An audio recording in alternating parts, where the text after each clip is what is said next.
de Santa Catarina está disponibilizando várias web-aulas sobre as fichas de preenchimento do eSUS. Hoje eu vou falar sobre a ficha de cadastro domiciliar. A ficha de cadastro domiciliar é a ficha onde a gente inicia os trabalhos. Normalmente, a equipe precisa definir quais os profissionais vão utilizar essa ficha. A maioria dos municípios, o cadastramento é feito pelos agentes comunitários, com a supervisão dos enfermeiros e os demais membros da equipe. O município, quando adere ao eSUS, ele define se ele vai fazer a coleta simplificada ou com o prontuário eletrônico. Independente da modalidade, todos os municípios precisam fazer a coleta de dados das fichas. E se inicia normalmente pelo cadastro domiciliar, porque essa ficha ela tem o objetivo de fazer um novo cadastramento, já que a gente está migrando de um sistema que era o SIAB para agora o SISAB, que é vinculado ao eSUS. A coleta de dados simplificados ela é feita manualmente através das fichas e posteriormente ela é digitada para o sistema eSUS. Quando vocês abrem a tela do computador, é essa tela que vai aparecer e aí a gente vai iniciar pelo cadastro domiciliar. Após clicar em cadastro domiciliar, ela vai abrir a ficha específica do cadastro domiciliar. Qual é o objetivo dessa web aula? É demonstrar os vários campos que possui essa ficha e discutir com vocês algumas coisas referente ao preenchimento. O objetivo dessa ficha, como eu já falei, ela é de cadastramento, então ela vai demonstrar os dados sociossanitários da família e também a maior novidade do eSUS é que também a gente vai poder ter dados referentes às pessoas que não são moradores em domicílio, e sim, como por exemplo, os moradores de rua. Então essa ficha, que é um diferencial do antigo cadastramento via SIAB, é que tu vai possibilitar cadastrar quem mora em domicílio e quem mora em situações de vulnerabilidade, como os moradores de rua. A ficha, eu vou apresentá-la por partes para ficar mais fácil o entendimento. A primeira parte da ficha é a parte da identificação. Então, o agente comunitário, ele vai começar registrando o número de cartão profissional. O número de cartão profissional do profissional é o número do eSUS deste profissional. Ele não tem um registro específico. Ele vai usar o cadastro dele, que ele tem do cartão nacional do SUS, e ele vai colocar esse número para a gente identificar quem foi que preencheu essa ficha. Então vai ser utilizado o mesmo número do cadastro nacional, né, do SUS, tanto para o usuário como para o profissional. Em seguida, vai se colocar o código da unidade, que está vinculado ao CNES, o CNES, o Cadastro Nacional de Estabelecimentos de Saúde. No momento da coleta, como é feito manual em ficha, vocês só vão anotar isso e depois, quando for para o computador, isso acontece automaticamente. Quando vocês digitarem o cadastro da unidade, automaticamente o sistema puxa o INE, que é um número que nem todo mundo conhece, que é o indicador das equipes, né? Indicador nacional das equipes. Automaticamente esse número está dentro do CNES vinculado àquela unidade de saúde. Caso vocês não tenham o INE, vocês vão ter que olhar dentro do cadastro do CNES, mas isso é muito raro porque a maioria das equipes de saúde, equipes de saúde da família, já está automatizado dentro do CNES. A outra parte é uma parte que é relacionada a quem vai fazer a validação desses dados. Ele é colocado mais para quem vai validar os dados coletados ou pelo agente comunitário ou por outro membro da equipe. Então ele tem um campo que é escrito digitado por. Tu vai colocar quem é que digitou, o nome da pessoa, a data que ele fez isso, e embaixo tem um campo conferido, que também vai colocar quem foi que conferiu os dados dessa ficha e em que data foi isso. Tem um outro espaço que é chamado folha. Esse espaço ele é um espaço aberto para o agente comunitário ou para o profissional de saúde que for fazer o cadastro, fazer registros sobre como que ele vai organizar essas fichas que ele está fazendo. Então ele pode fazer uma numeração ou alguma anotação que é a forma com que ele vai arquivar essas fichas para que sempre que ele possa consultar depois dela digitada. Um outro dado que também tem é o número da microárea. Então o agente comunitário vai colocar a microárea que pertence àquela família vinculada àquele agente comunitário.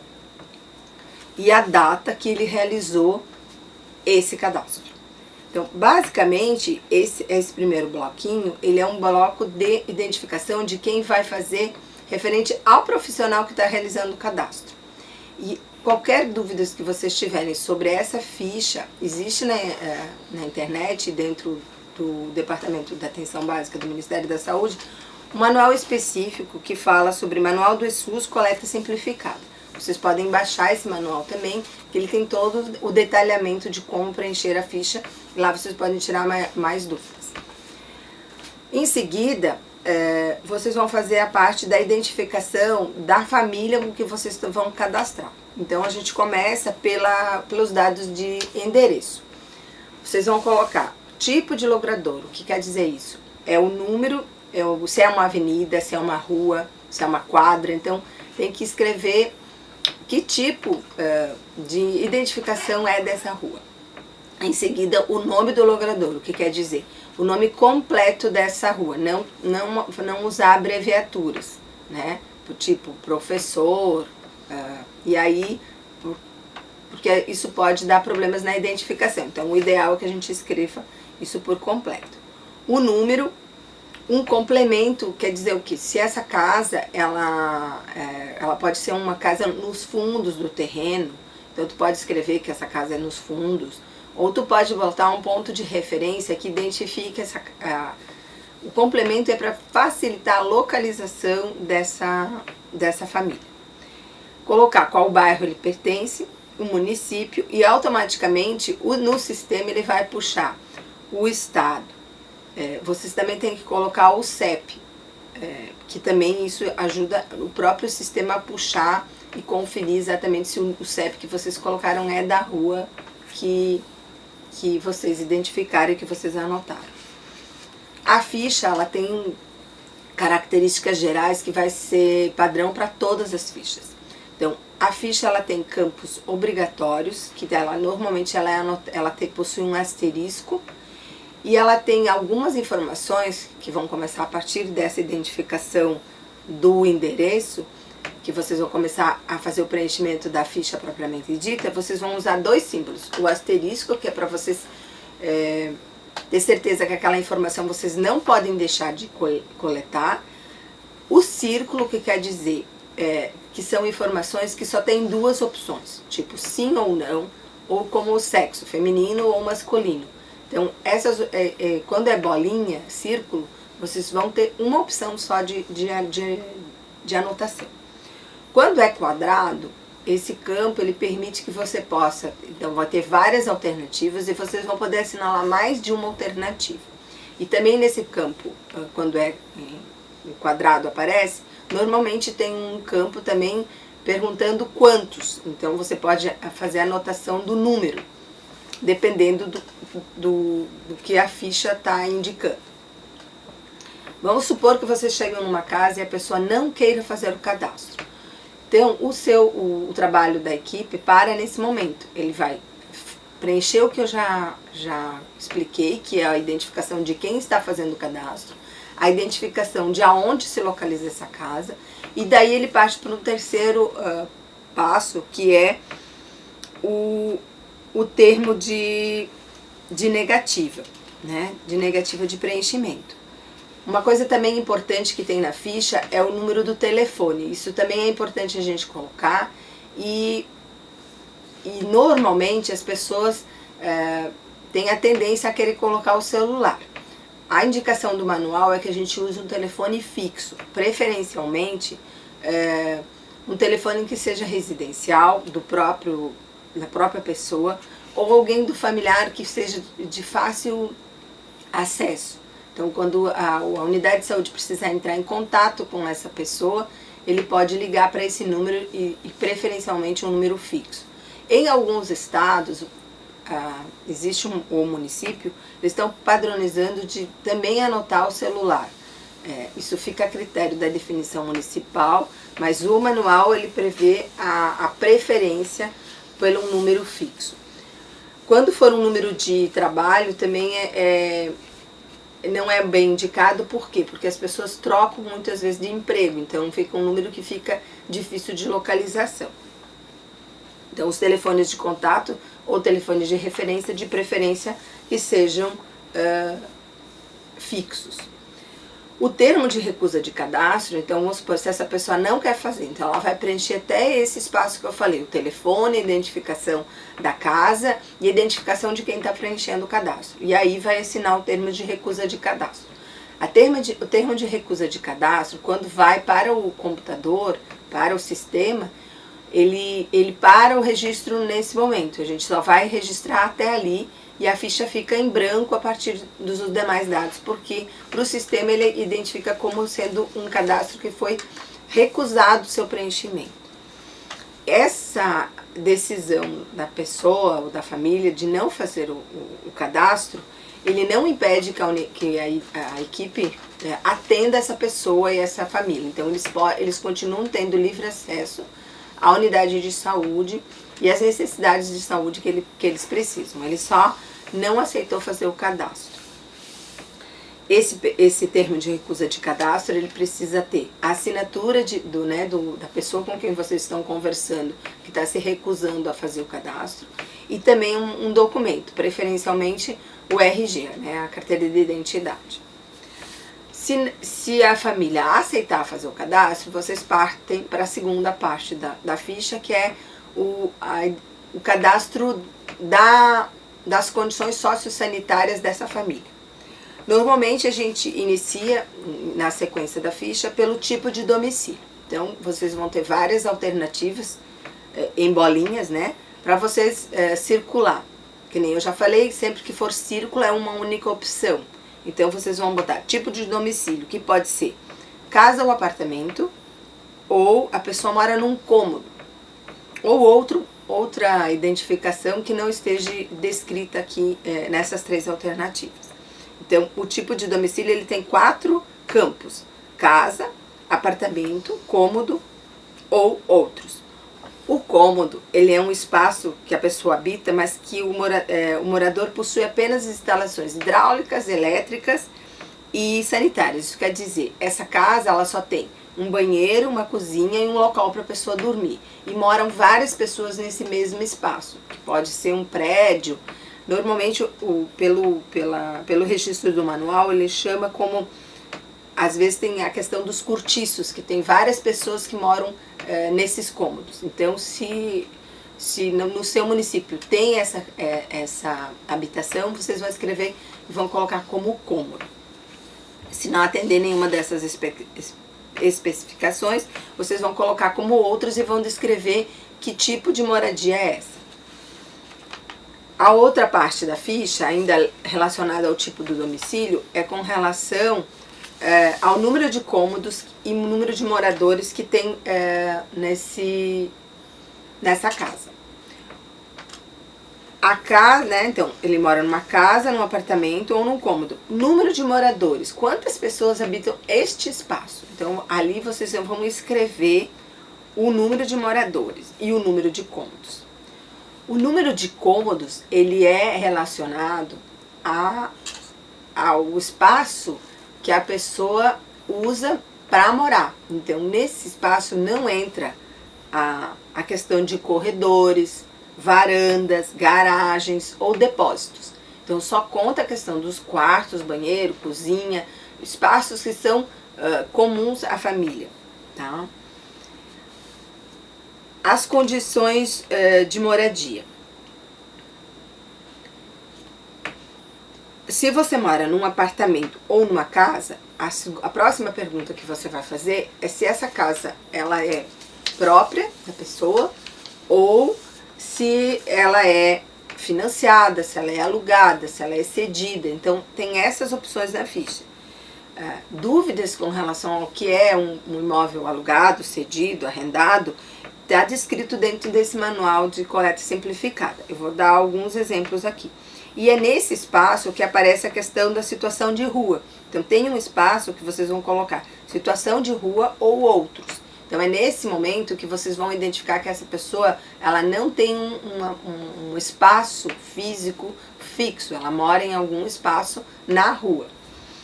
Com relação à propriedade, a diferença entre arrendado e cedido, o arrendado é o domicílio que o proprietário concede para a pessoa usar, mas ele paga um determinado recurso fixo por mês. O cedido é quando a pessoa cede gratuitamente para essa pessoa morar, que pode ser um parente, um amigo, então ele é cedido para a pessoa, então a pessoa não paga. Ela pode até ajudar a pagar as taxas, tipo ela paga a luz, a água, o IPTU dessa casa, mas ele não paga aluguel. Então nesse caso é uma moradia cedida, tá? O próprio é quando você já é dono, né? Ele pode estar em fase final de quitação. E o financiado é quando esse imóvel é seu, né? Mas ele ainda está financiado pelo banco. Então, são essas condições da condição de moradia. O outro item é se essa localização dessa casa ela é uma área rural ou urbana. Então, essa questão de rural ou urbana, ela também está descrita dentro do manual, mas existe na própria cidade espaços que são definidos como rural e como urbana. Se vocês tiverem alguma dificuldade de identificação isso, vocês têm que solicitar na prefeitura onde é o limite que diferencia, onde começa a área rural e onde termina a área urbana.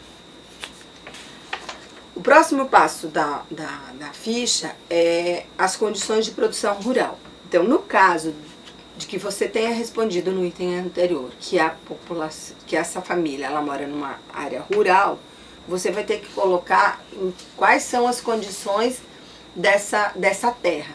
Então, existe um ícone que em caso de área de produção rural, você vai colocar como que é esse terreno, se é próprio da pessoa ou se ele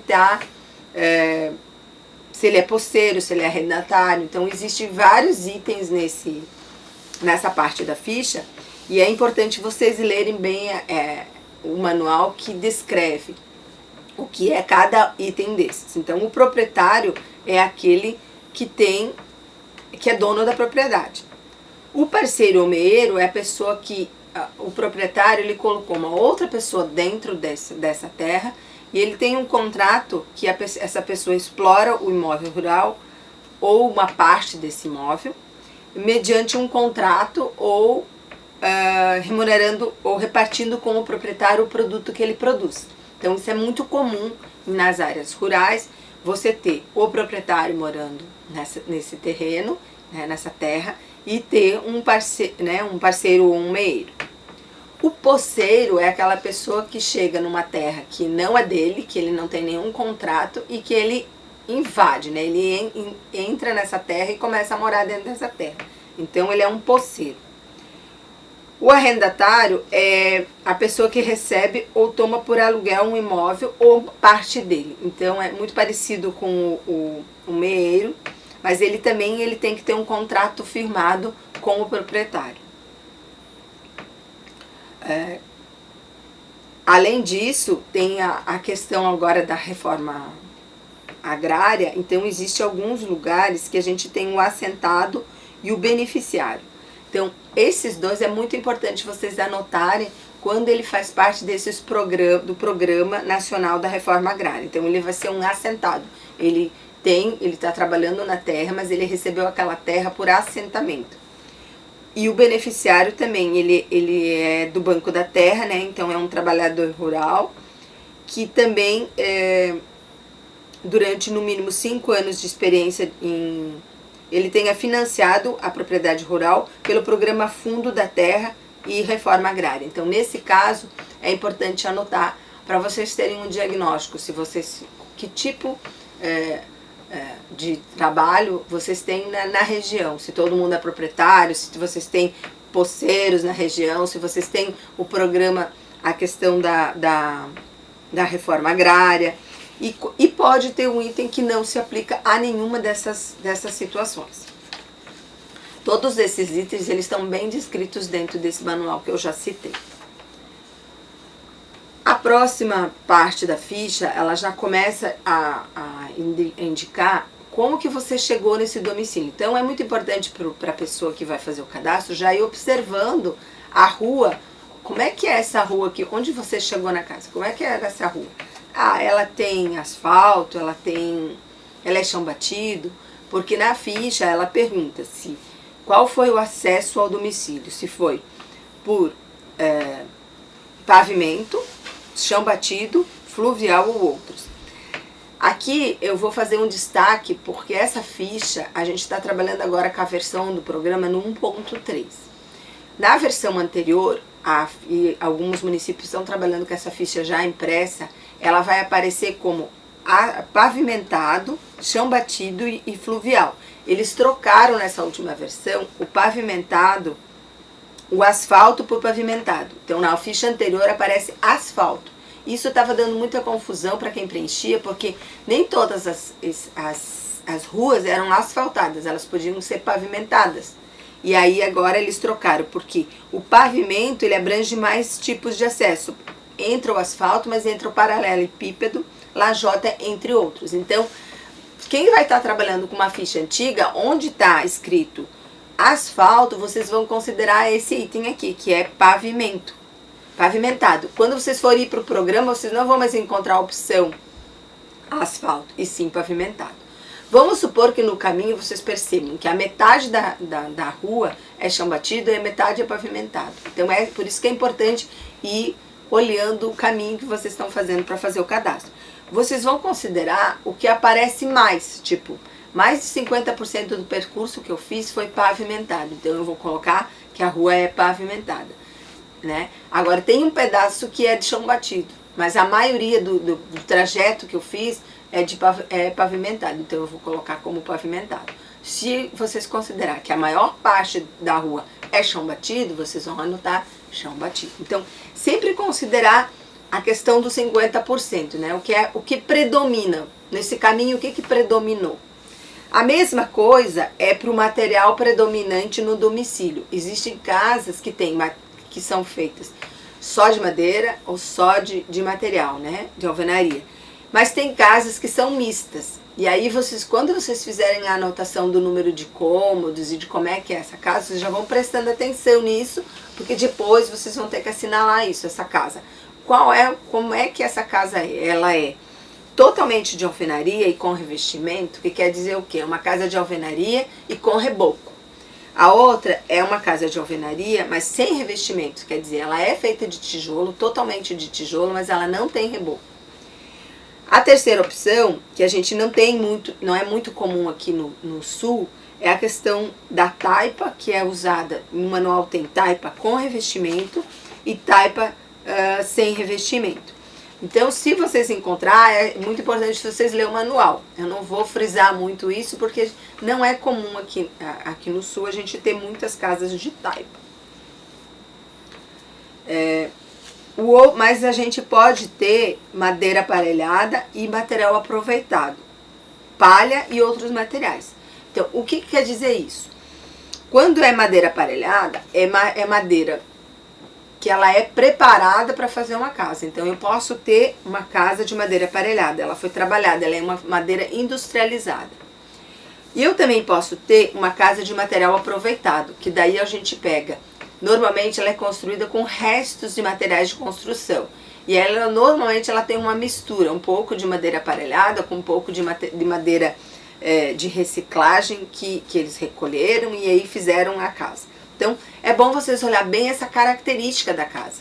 Então, e também eu posso ter, é isso que eu falei anteriormente, a questão do que predomina na casa. A maioria é material aproveitado, ou tem uma parte que é alvenaria e uma parte de material aproveitado.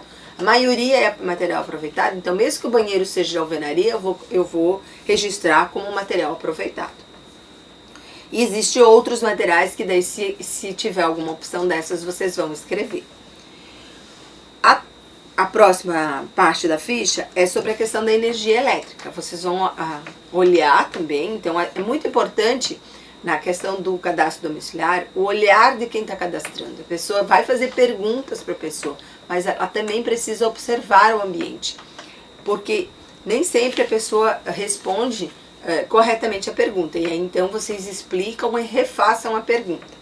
Então, se possui energia elétrica, é simplesmente uma opção que tem um círculo e a opção é única, sim ou não.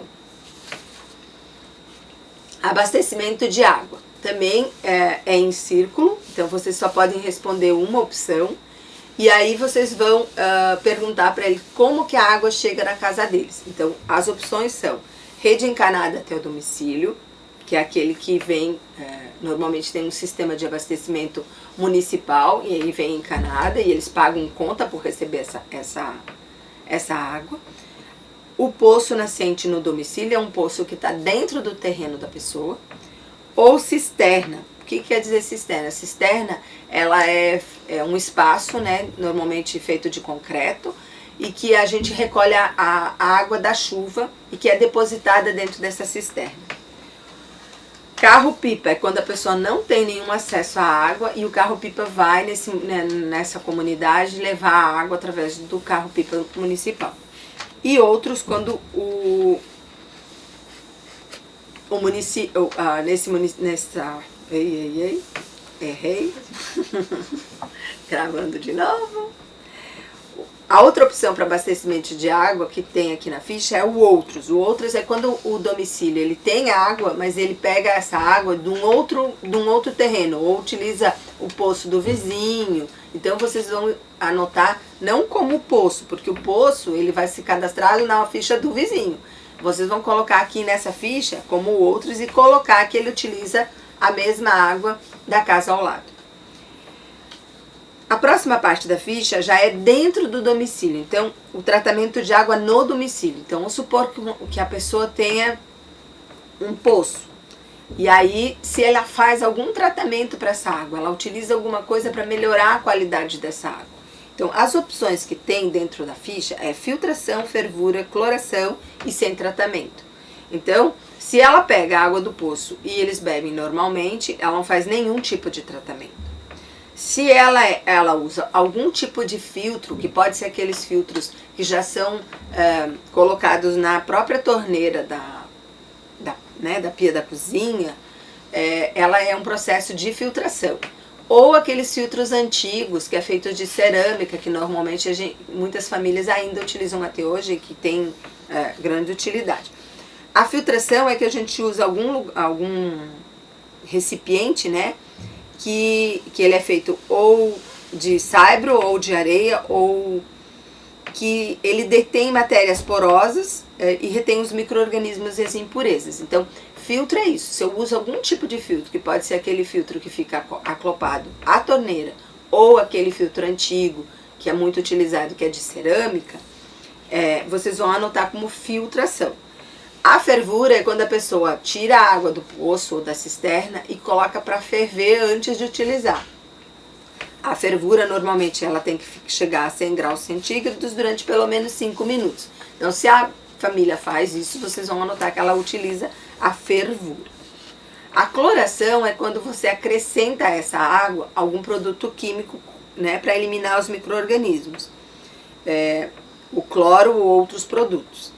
E sem tratamento é quando essa água não tem tratamento, não é feito nenhum tratamento dentro do domicílio. Ela pode ser uma água com tratamento porque ela veio pelo sistema de abastecimento. Então vocês vão anotar no item anterior, que é rede encanada até o domicílio, né, da rede de abastecimento, mas dentro de casa vocês vão colocar sem tratamento. O próximo item é sobre a questão do escoramento do banheiro sanitário. Então, se o domicílio ele possui um banheiro, vocês vão perguntar aonde que é colocado esses dejetos. Então, ele pode ser coletado na rede coletora de esgoto ou pluvial, que é quando existe um sistema de tratamento no município, ou então ele é jogado dentro da rede pluvial mesmo.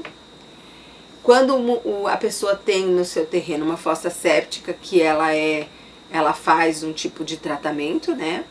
A fossa rudimentar é quando os dejetos eles vão para essa fossa rudimentar, que a gente chama de fossa negra, poço ou buraco, sem passar por nenhum processo de tratamento.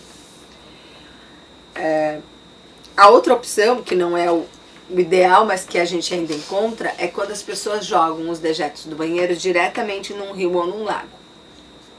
Ou eles jogam a céu aberto, quer dizer, existe uma vala nesse bairro onde a parte do esgoto dos banheiros é jogado nessa vala. Ou se vocês identificarem outra forma que não atende a nenhuma dessas que eu já citei. A questão do lixo. Então, com o lixo vocês vão perguntar se aqui no bairro ele passa caminhão de lixo, né, caminhão coletor pela prefeitura ou por uma empresa. Se ocorre, então, e tem que perguntar para a família se ela leva esse lixo para ser coletado, né, pela coleta pública. Se sim, vocês vão anotar coletado. Mas também existe uma segunda opção, que é queimado ou enterrado. A família pode dizer assim, ó, que ela enterra uma parte, porque algumas famílias elas enterram essa parte, principalmente agora dos lixos orgânicos, mas o resto ela encaminha pela parte coletada da questão pública. Novamente, vocês vão perguntar para ele qual que ele utiliza mais. Então, tipo assim, se ele quase todo o lixo ele manda pela coleta pública, mas também ele enterra algum tipo de lixo que seja para a questão de lixo orgânico, vocês vão anotar na ficha, mas no sistema ele vai como o que predomina. Então, ele vai ser lixo coletado. A questão do céu aberto é quando não existe coleta, a pessoa não queima e nem enterra o seu lixo, mas eles jogam em algum terreno próximo da casa, que fica jogado também a céu aberto, ou às margens de rio, lagos ou mar. E se existir outra forma que a comunidade utiliza, vocês também vão anotar aqui. Esse item, ele também é circular, então, que nem eu falei antes, quando for círculo, vocês só podem anotar um item. O próximo item é animais no domicílio. Todo o item, ele tem a primeira pergunta, se você tem ou não, então é sim ou não. E depois, ele tem as opções, que daí as opções são em quadrado. Aí você vai fazer um X em quais animais domésticos você possui. Então, se você possui gato, cachorro, pássaro ou outro tipo. Não entra aqui os animais que são de criação. Os animais de criação, eles só vão entrar, ele tem um item ali, ó, animal de criação, que pode ser porco, galinha. Então, você vai anotar. Então, você tem os animais domésticos e os animais de criação. Você não vai somar, porque a próxima opção é quantos. Então, se for uma família que tem gato, cachorro e pássaro, mas também tem uma criação, porque a produção ela trabalha com isso, ela não precisa anotar aqui, só vai fazer um X que ela também tem criação de porco ou de galinha, mas tu vai anotar no quantos somente o número de animais que tu tem no domicílio. Então, vamos supor, eu tenho 3 gatos e 2 cachorros, eu vou anotar o número 5 e vou fazer um X no item criação, tá? Animais de criação. Se eu não tenho, eu simplesmente vou deixar registrado no primeiro item que eu não tenho nenhum tipo de animal. Aí a gente entra para um bloco, que é o bloco final, que vai identificar as pessoas que compõem essa família. Então, é o bloco de identificação de núcleos familiares. Os núcleos familiares, hoje em dia, a gente tem vários núcleos familiares compostos de várias formas. Então, vocês vão analisar e vão perguntar para a pessoa quem mora na casa. E se tem mais de um núcleo familiar, porque eu posso ter nessa casa mais de um núcleo familiar. Então, se eu tenho, tipo, a avó e o avô que moram nessa casa, e depois eu tenho uma sobrinha, uma neta, ou que mora junto com esse avô e com essa avó, e que também já é casado e tem uma filha, ou só ela e a filha moram, são 2 núcleos familiares. Então, vocês vão cadastrar os 2 núcleos familiares. Se todo mundo compõe um único núcleo familiar, aí vocês vão colocar os núcleos familiares. Vocês podem hoje ter núcleos familiares compostos por 2 mulheres, 2 homens. Então, vocês têm que identificar que núcleos familiares existem nessa casa. A segunda coisa é conversar com a pessoa de quem que vai ser o responsável por essa família. Então, se eu tenho 2 núcleos familiares, eu vou ter 2 responsáveis.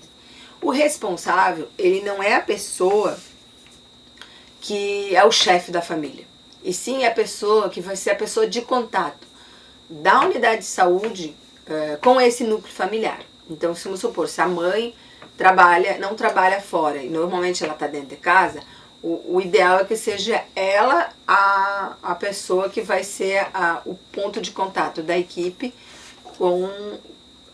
com essa família. Então, vocês vão perguntar e é uma decisão deles, vocês não precisam induzir a resposta, né? Vocês podem dizer para eles que é livre, que pode ser tanto seu marido, como pode ser a mulher, ou pode ser de repente uma filha. Eles podem colocar qualquer pessoa que eles considerem que vai ficar de referência.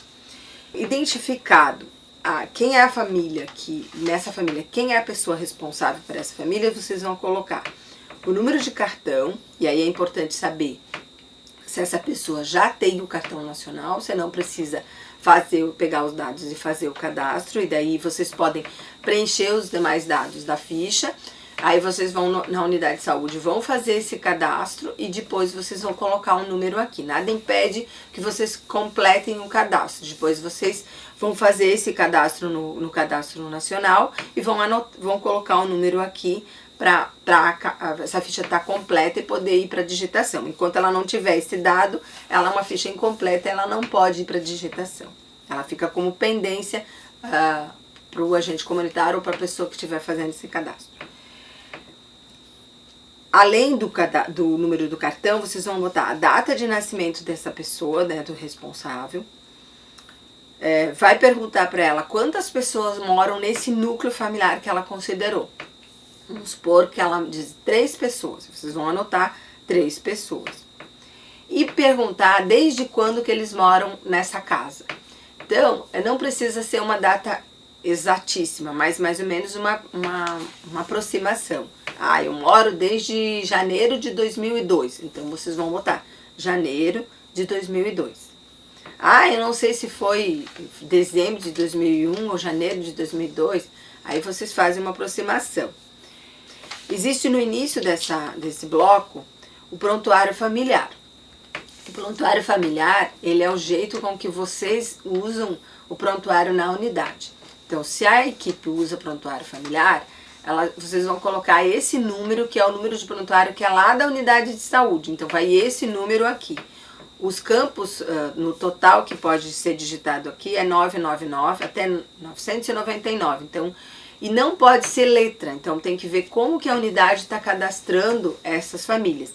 Então não pode ser letra e tem que ser só número. Então caso a unidade esteja usando letra, vocês vão ter que fazer uma nova numeração e adequação dessa questão do número do prontuário familiar.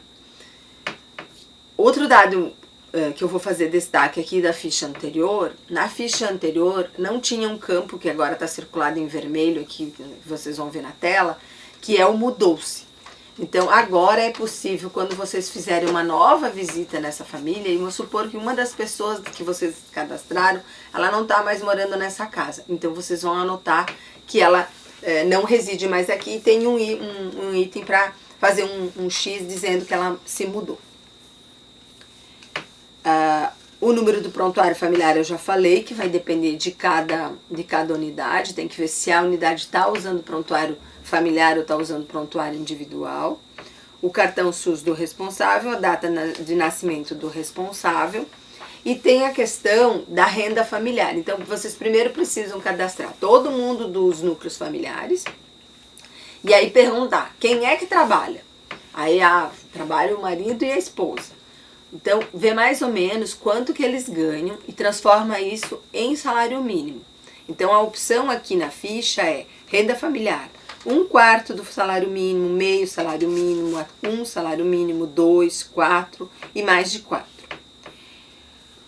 É importante dizer que é a soma do núcleo familiar. Então, a renda familiar é a soma de todo mundo, o que todo mundo recebe. Então, tu vai colocar igual para todo mundo.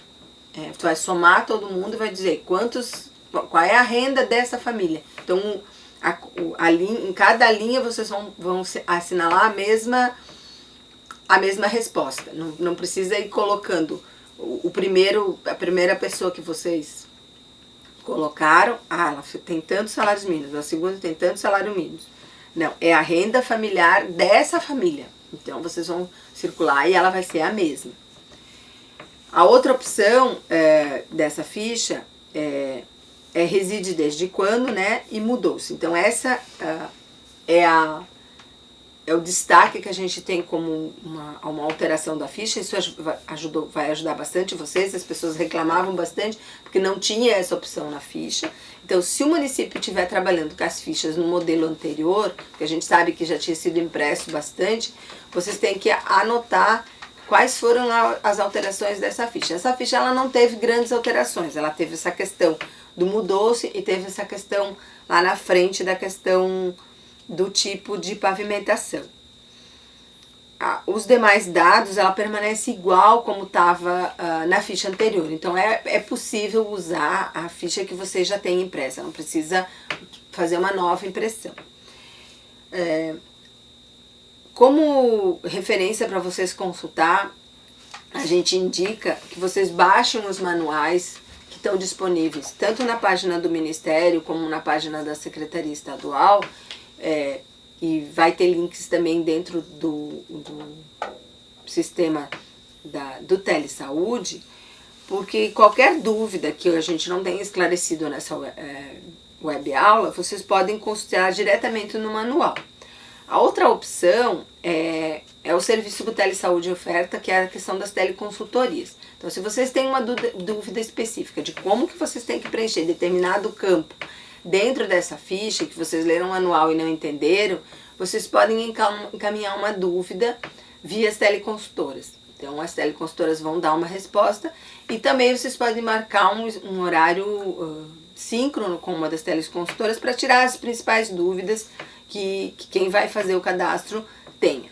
Além disso, essas web aulas vão ficar disponíveis, né, dentro da página do Telesaúde Santa Catarina, e é possível vocês fazerem uma reunião com a equipe, assistir essa web aula e depois mandarem pergunta, entrar em contato com o Telesaúde para dirimir essas dúvidas. Também na gerência da atenção básica, as coordenadoras da atenção básica de cada macro-região, elas também estão disponíveis a tirar dúvidas de vocês com relação à questão da implantação do ESUS. Lembrando que a gente tem um prazo muito curto para a implantação, que é até maio do ano que vem, então é importante que vocês comecem a fazer esse cadastramento o mais rápido possível. Uma explicação é que algumas pessoas têm dúvidas se vai ser possível pegar os dados do antigo SEAB e migrar para esse sistema novo. Não, ela tem que ser feito um novo cadastro. Alguns municípios eles têm sistemas próprios, então aí tem que conversar com o técnico de TI se ele consegue migrar alguma coisa para essa ficha. A resposta que a gente tem tido da maioria das pessoas é que é um cadastro novo. E também essa ficha ela precisa ficar sendo atualizada constantemente, porque as pessoas mudam, né, da residência, vem pessoas novas para a residência, então essa ficha em papel ela vai ficar com o agente comunitário e cada vez que tiver alteração dessa ficha, ele vai anotar as alterações e vai voltar no sistema e vai fazer as adequações que precisa colocar. A próxima a próxima videoaula ela vai ser sobre o cadastro individual. Então, vai ser da mesma forma com que foi essa videoaula, que é o quê? Explicar detalhadamente como faz o preenchimento das fichas. Uma coisa que eu queria fazer destaque é que quando a gente tem morador que é propriedade rural, é importante no cadastro individual a gente ter essa questão muito clara, muito presente da questão do uso dos agrotóxicos, né? Então, porque pode ter muitas doenças individuais ou ocupacionais e que a ficha não faz muito destaque para isso, que hoje a gente tem muitas pessoas que são trabalhadores da área rural e que fazem uso de agrotóxicos, e daí elas têm algumas doenças específicas relacionadas à sua profissão. Então isso é importante a gente ter, quando a gente vai fazer cadastro, na segunda parte da ficha que vai vir a parte das doenças referidas, é ter bem claro assim, se a família é da área urbana, que tipo de doenças referidas eles podem ter e que outras doenças são mais específicas da área rural. Então é importante fazer esse cadastro bem completinho para a gente poder ter os dados e poder trabalhar mais diretamente com a equipe. Obrigada.